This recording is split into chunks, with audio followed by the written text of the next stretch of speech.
ओम शांति। आज प्यारे मीठे बाबा के मुरली मंथन की डेट है 29 मई 2024। तो आज मीठे बाबा अपने बच्चों से कह रहे हैं, याद से याद मिलती है।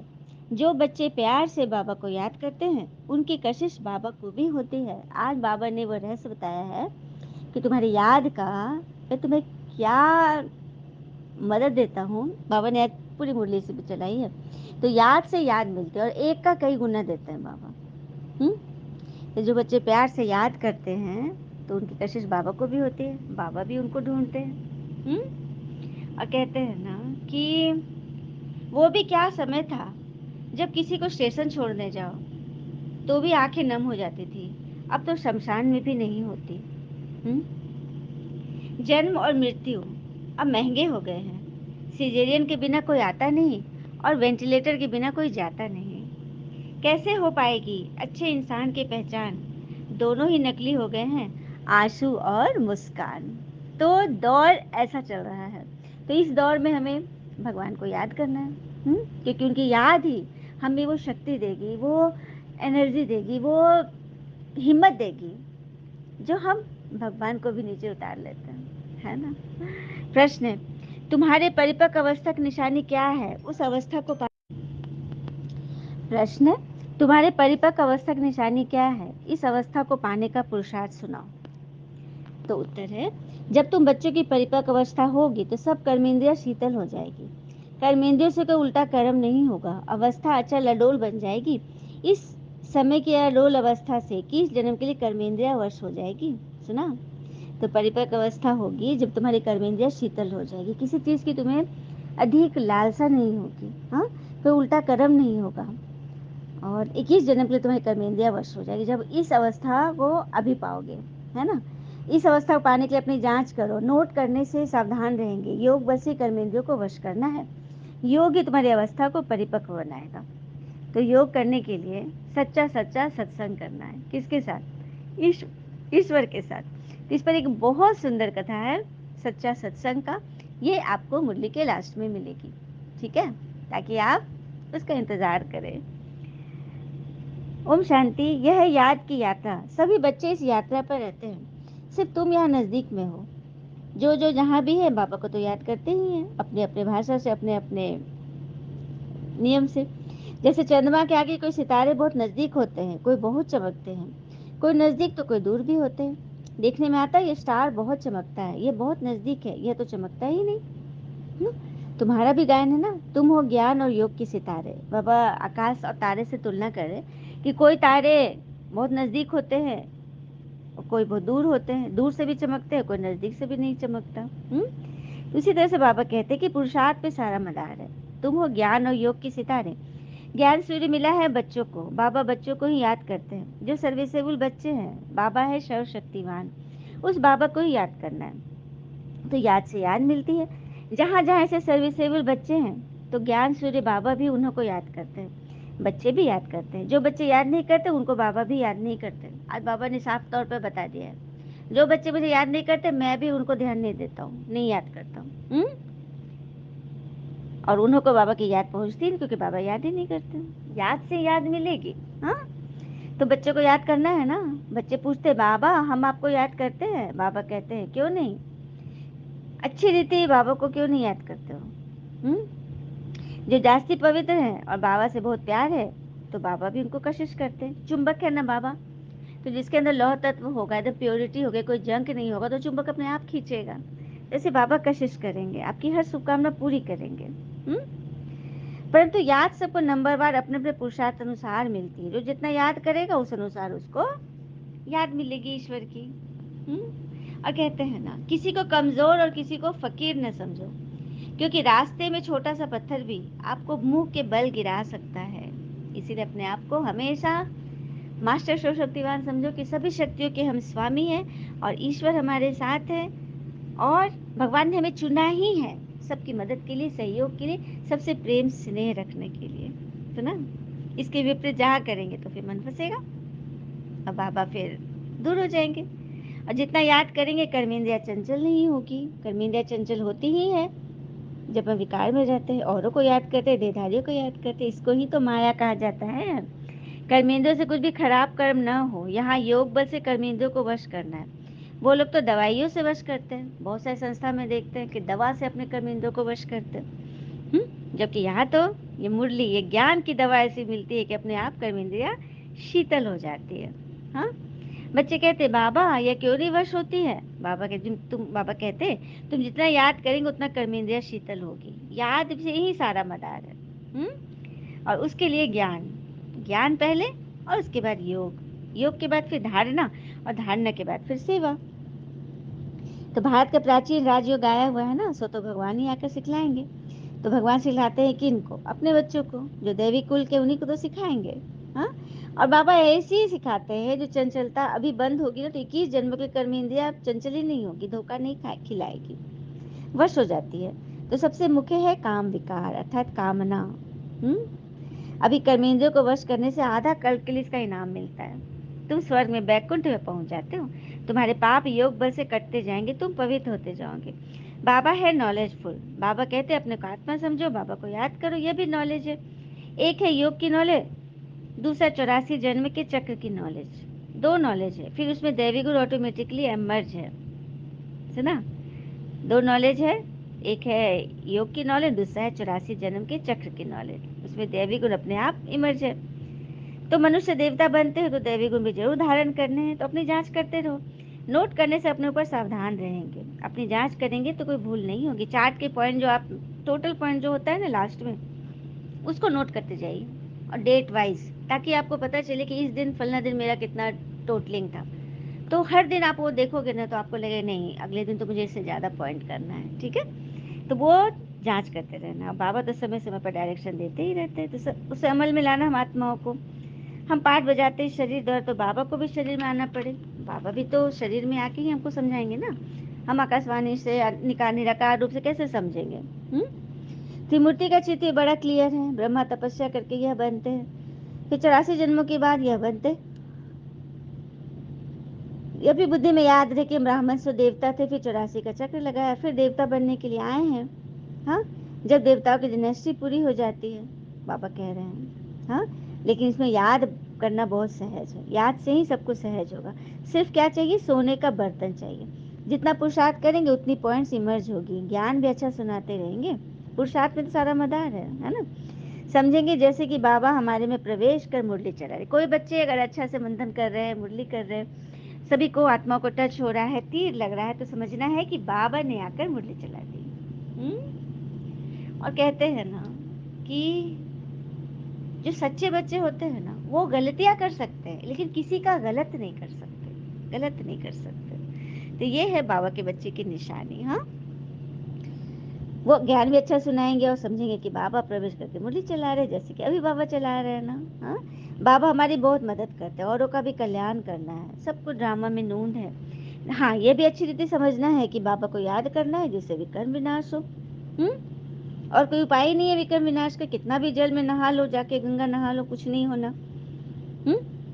इतना समय जो कुछ करते आए वह सब थी भक्ति। कहते भी है भक्ति का फल भगवान देंगे, क्या फल देंगे, कब और कैसे देते हैं तो किसी को नहीं पता है। देखो भक्ति वालों को भी ये मालूम है कि भगवान आएंगे, फल देंगे, कब आएंगे, क्या करते हैं, कैसे करते हैं, ये तो किसी को नहीं पता। हाँ, तो तुमको बताना है ना, तो यही सब तो सर्विस करनी है। लोग तो क्या करते हैं, काशी का अलवट खा लेते हैं, शरीर आप घात कर लेते हैं भगवान को पाने के लिए, तो ये सब रॉन्ग है। ये सब से भगवान नहीं मिलते, है ना। ये सब तो और ही हम अपना विक्रम जमा कर लिया। अब जैसे कि देखो, आयु है 80 वर्ष, 60 वर्ष, और हमने 40 वर्ष में ही दीप घात कर लिया, चलो ईश्वर के याद में काशी कलवट खा लिया, हाँ, मर गए। तो वो 40 वर्ष मर गए, 60 वर्ष की आयु थी, तो 20 साल वो आत्मा भटकेगी कि नहीं? उसको शरीर तो मिलेगा 80 वर्ष के बाद, 60 वर्ष के बाद, जब शरीर उसका आयु खत्म होती है। तो ये बहुत बड़ा पाप है, तो ऐसे नहीं भगवान मिलते। हाँ, तो इस पर बाबा समझाने देते। फिर बाबा ने बोला खबरदारी से लेन देन करो, कहाँ कोई खराब काम में लगाए तो सिर पर बोझ चढ़ जाएगा। दान पुण्य बड़े खबरदारी से करना है। जब आप पहचानते हो किसी को, उसी को पैसा दे दो कि नहीं ये पैसे का सदुपयोग करेगा, अपने जरूरत की चीजें खरीदेगा, ये नहीं कि विकारी चीज खरीद ले, है ना, तो आपको आप पर पाप चढ़ जाएगा। गरीबों को तो अन्न और कपड़े का दान दिया जाता है, पर आजकल धर्मशाला आदि बना कर देते हैं, बनाते ही हैं अमीर लोग। साहूकारों के लिए तो बड़े बड़े महल है, गरीबों के लिए झोपड़ियाँ। हाँ, वह तो गंदे नाले के आगे रहते हैं। उस कीचड़े की खाद बनती है जो बिकती है, जिस पर फिर खेती होती है। सत्युग बदल से कीचड़े आदि पर खेती होती नहीं, वहाँ तो नई मिट्टी होती है, उसका नाम ही है पैराडाइज। आज देखो गरीब लोग कैसे गंदे गंदे झुग्गी झोपड़ी में गंदगी में रहते हैं। एक बात बताऊं, जब किसी घर में, चलो ब्राह्मण जाति का नहीं है, कोई भी जाति का है, लेकिन अगर वो सुबह उठकर नहा धो करके पूजा करे, शंख बजाए, तो उसको लोग क्या कहते हैं? पंडिताइन हो गई, कहते हैं ना, कह देते हैं ना। क्यों कहते हैं? क्योंकि ये जो कर्म जो है ये ब्राह्मणों का है, पंडित अर्थात ब्राह्मण। और जो व्यक्ति, जात कैसे बना होगा, मुझे ये टचिंग हो रही है कि जाति वैसे बनी, जो व्यक्ति नियम धारणा से चलता होगा उस अनुसार जाति बन जाती है। अब देखो जैसे कि कोई आलसी है, मलेक्ष है, नहा नहीं रहा है, तो हम लोग क्या बोलते हैं? एकदम डोम जैसा है। हाँ, तो जाति नहीं है कि कर्म वैसा था कि उसको वैसा बना दिया गया, इसीलिए जातियां ऐसी बनी होगी, जो जैसा कर्म किया होगा वैसे जातियां बन गई होगी, है ना बड़ी बात। तो यहाँ पर भी भगवान हम लोग को ब्रह्मा कुमार कुमारी अर्थात ब्राह्मण कुमार कुमारी, ब्राह्मण बनाया था, पंडित बना रहे, जाति से नहीं, कर्मों से। और हम तो ऐसे ब्राह्मण हैं जो मन को भी शुद्ध संकल्पों का भोजन देते हैं। शरीर को तो देते ही है, पेट को तो देते ही है, मन को भी शुद्ध संकल्पों का भोजन देना, वो है सच्चा सच्चा वैष्णव अर्थात ब्राह्मण। तो बनना है ना सभी को। बाबा के रतन तो सभी हैं, परंतु उनमें भी नंबरवार पुरुषार्थ अनुसार है जो फिर पूजे जाते हैं। पूजा होती है ना देवताओं की, भक्ति मार्ग में तो अनेक पूजाएं होती है, ये सब ब्राह्मण में नूंद है, जिसको देखकर मजा आता है। हम एक्टर्स है ना, इस समय तुमको नॉलेज मिलती है, तुम बहुत खुश होते हो, जानते हो भक्ति का भी पाठ है, भक्ति में बड़े खुश होते हैं। गुरु ने कहा माला फेरो, बस उसी खुशी में फेरते रहते हैं, समझ तो कुछ भी नहीं कि माला किसकी है, किसको जप रहे हैं, है ना। फिर शिव है निराकार, उनको भला दूध पानी क्यों चढ़ाते हो, मूर्तियों को भोग लगाते हो, वो तो कोई खाती नहीं है, तो क्या करते हैं भक्तजन? हाँ, भोग लगाना अर्थात मैं बताना चाहूंगी, भोग कोई देवता तो नहीं खाता है, कोई मूर्ति, पत्थर की मूर्ति तो क्या खाएगी, लेकिन भोग लगाना अर्थात भगवान को आभार मानना कि भगवान आपने सृष्टि पे हमें इतने अच्छे अच्छे चीजें दी, हमें हर तरह से भरपूर किया, संतुष्ट किया, इसके लिए हम आपको पहले स्वीकार कराते हैं कि सब कुछ आपका दिया हुआ है, आपका दिया हुआ खा रहे हैं बाबा, तो पहले आप स्वीकार करो, आप इस पे दृष्टि दो, भाषण लो, भावना लो, ये बात है। तो भोग का बहुत अर्थ है, बहुत महत्व है। हाँ, कई कई बच्चे तो अपनी हड्डियां भी सर्विस से स्वाहा करते हैं। तुमको कोई कहते हैं ये तुम्हारी कल्पना है, अरे दधीचि ऋषि का है ना यादगार, अपनी हड्डी दान में दिए थे ना, तो ये सब अभी का ही सब है, रहस्य है। फिर बाबा कहते हैं ज्ञान का सागर है बाबा, नॉलेजफुल है, जबकि ऋषि मुनि भी कहते हैं कि हम रचना रचना को नहीं जानते। तो उन्हों के नॉलेज कहाँ से मिले? आदि सनातन देवी देवता कोई नहीं जानते तो उनको बताना है ना, यही तो सर्विस करनी है। वेद शास्त्रों में रचना और रचना की नॉलेज तो है नहीं। हाँ, तो पहले तो सबको बताओ। तभी बाबा ने बोला था बड़े बड़े वीआईपी से उद्घाटन कराते हो तो पहले परिचय दे दो। तो हर एक धर्म का अपना अपना धर्म शास्त्र होता ही है। हाँ, ब्रह्मा पिता ब्राह्मण कुल स्थापन करते हैं शिव के द्वारा, ब्राह्मण ही फिर सूर्यवंशी चंद्रवंशी बनते हैं, अपना पद पाते हैं। अब बाबा हमें राइट बात सुनाते हैं, बाकी सब अनराइट है, झूठ है। भगवान की कितनी पूजा करते हैं, जानते कुछ भी नहीं। तो बाबा समझाते हैं इतना उच्च पद पाने के लिए अपने को आत्मा समझो, मुझे याद करो, इसमें ही ये मेहनत। अगर किसकी बुद्धि मोटी है तो फिर मोटी बुद्धि से याद करो, जितना कर सकते हो उतना ही करो, यथाशक्ति तथा भक्ति। परंतु एक को ही करो, बाबा ये बोले एक को ही करो, जितना करो कम ही करो, लेकिन एक को ही करो। क्योंकि बाबा समझाते हुए काल पर जीत पहनाता हूँ, तुम्हें अमर लोक ले जाता हूँ। दिखाते हैं ना अमर कथा, पार्वती को सुनाई गुफा में। हाँ, हिमालय पर बैठ कर थोड़ी सुनाएंगे, ये संगम युग ही अमरनाथ की गुफा है, जहाँ भोले बाबा हम पार्वतियों को अमर कथा, ये ज्ञान मुरली सुनाकर अमर लोक ले जा रहे हैं। तो चलना है ना सभी को। कितना बड़ा वंडर है, 7 वंडर से सबसे ग्रेटेस्ट वंडर है स्वर्ग, जो भगवान बनाते हैं। अच्छा, मीठे मीठे बच्चों प्रति भगवान की नमस्ते, हम बच्चों के भी प्यारे बाबा को नमस्ते। धारणा के लिए मुख्य सार, पहले पॉइंट, योग बल से कर्मेंद्रिया जीत बन संपूर्ण पवित्र बनना है। इस अवस्था को पाने के लिए अपनी जांच करते रहनी है। योग बल से कर्मेंद्रिया को जीत कर संपूर्ण पवित्र बनना है, इस अवस्था को जांच करने के लिए इस अवस्था को पाने के लिए अपनी जांच करते रहनी। दूसरी पर सदा बुद्धि में रखना है कि हम ही ब्राह्मण सो देवता थे, अब फिर देवता बनने के लिए आए हैं, इसलिए बहुत खबरदारी से पाप और पुण्य को समझकर लेन देन करनी। सुना, आज बाबा लेन देन पर बहुत बहुत बड़ा बता रहे हैं कि सभी कुछ व्यर्थ को नहीं, जिसे नहीं जानते हैं उसको नहीं, ताकि कोई विकर्म न जमा हो जाए। हाँ, तो सदा बुद्धि में रखना है कि हम ही ब्राह्मण सो देवता, फिर से देवता बनने के लिए इसे बहुत खबरदारी से पाप और पुण्य को समझकर लेन देन करनी है। वरदान, सर्व सत्ताओं को सहयोगी बनाए, प्रत्यक्षता का पर्दा खोलने वाले सच्चे सेवाधारी भव। सर्व सत्ताओं को सहयोगी बनाए। सर्व सत्ता क्या है?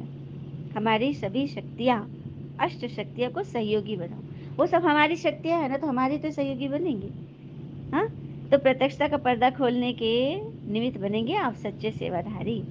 तो प्रत्यक्षता का पर्दा तब खुलेगा, ईश्वर की प्रत्यक्षता कि भगवान आ गए हैं, सभी लोग जानेंगे जब जब सारे सत्ता वाले मिलकर कहेंगे कि श्रेष्ठ सत्ता ईश्वरीय सत्ता, आध्यात्मिक सत्ता और यही एक परमात्म सत्ता है। तो कौन कौन सी सत्ता है? ईश्वरीय सत्ता, आध्यात्मिक सत्ता और राजनीति और परमात्म सत्ता, सभी सत्ता जब मिल जाएंगे, हाँ, तभी पर्दा खुलेगा, तो सभी एक स्टेज पर आ गए। इसके लिए सबको स्नेह के सूत्र में बांध समीप लाओ, सहयोग बनाओ, सहयोगी बनाओ, सबसे बातें करो, सबके पास जाते रहो समय समय पर। यह स्नेह ही चुंबक बनेगा जो सब एक साथ संगठन रूप में बाबा की स्टेज पर आ जाएंगे। तो अब अंतिम प्रत्यक्षता के हीरो पाठ में निमित्त बनने की सेवा करो, तब कहेंगे सच्चे सेवाधारी। तो कैसे पाठ करना? अंतिम प्रत्यक्षता के हीरो पाठ में निमित्त बनने की सेवा करो। हम अंतिम प्रत्यक्षता के निमित्त हैं और हम हीरो हीरोइन पार्ट प्ले करने वाले हैं। जब ऐसे बनकर सेवा करोगे तब कहेंगे सच्चे सेवाधारी। और सेवाधारी के लिए हमें सच्चा सच्चा सत्संग करना पड़ेगा। तो कैसे करेंगे सत्संग? सुनते हैं प्रसंग द्वारा। एक संत रोज अपने शिष्यों को गीता पढ़ाते थे।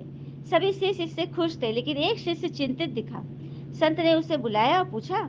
शिष्य ने कहा, गुरुदेव, मुझे आप जो कुछ पढ़ाते हो समझ में नहीं आता, मैं इसी वजह से चिंतित और दुखी रहता हूँ। समझना चाहता हूँ लेकिन समझ में नहीं आता। गुरु ने कहा, अच्छा, यह कोयला ढोने वाली टोकरी जाली वाली टोकरी है, इसमें जल भरकर ले आओ। शिष्य चकित हुआ, आखिर टोकरी से जल कैसे भरेगा? चूंकि गुरु का आदेश था इसलिए वो टोकरी नदी का जल भरता और दौड़ पड़ता, लेकिन कोई फायदा नहीं, आते आते सारा जो जल छलक कर गिर जाता।